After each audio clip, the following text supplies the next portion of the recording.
So আজকে ready হয়ে বেরিয়ে পড়েছিলাম কলেজ স্ট্রিট যাওয়ার জন্য। কয়েকটা বই কেনার ছিল আমার, আর বনুরও পড়তে যাওয়ার টাইম আমার সাথে ম্যাচ করে গেছে, তো ওকে নামিয়ে দিয়ে আমি মেট্রো করে যাব।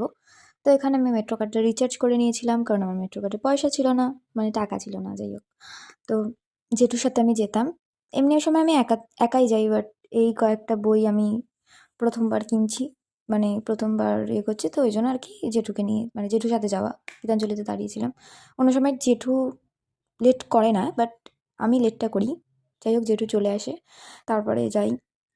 মেট্রো করে ঘুরতে আমার সবচেয়ে বেশি ভালো লাগে। তো তারপরে আমরা এমজি রোডে নামি। যদিও আমি যখন একা একা যাই তখন আমি সেন্ট্রাল নেমে ওখানে এই হসপিটালের নামটা কি আমি ভুলে গেছি, তো ওই হসপিটালের পাশ দিয়ে যাই। যদি কারোর নামটা জানা থাকে অবশ্যই কমেন্ট করবে।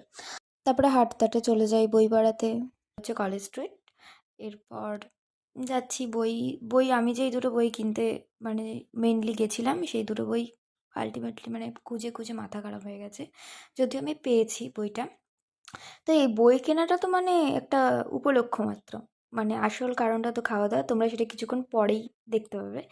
তো বই মানে চারিদিকে বই দেখতে সত্যি খুব ভালো লাগে, বই পড়তেও ভালো লাগে, কিন্তু কিন্তু পরীক্ষাটা দিতে আমার একদমই ভালো লাগে না। আমি জানি যে তোমাদেরও পরীক্ষা দিতে খুব একটা ভালো লাগে না। তো বলেছিলাম যে বই কেনাটা শুধুমাত্র উপলক্ষ, আসলে তো আমরা খেতেই গেছি, আর জেঠুর সাথে বেরোলে মানে তো খাওয়া হবেই। তো এই আমরা খেলাম, জেঠু আমাকে খাওয়ালো। তো তারপরে বই কিনে বাড়ি চলে এসেছি, বইয়ের ভিডিও নিতে আমি ভুলে গেছি। সো আমি বাড়ি চলে এসেছি, আমি এখন ফ্রেশ হতে যাবো, তারপরে হালকা কিছু খেয়ে দিয়ে ঘুমিয়ে পড়বো। তো আজকের জন্য টাটা, রাধে রাধে, দেখা হচ্ছে অন্য কোনো ভিডিওতে। বাই।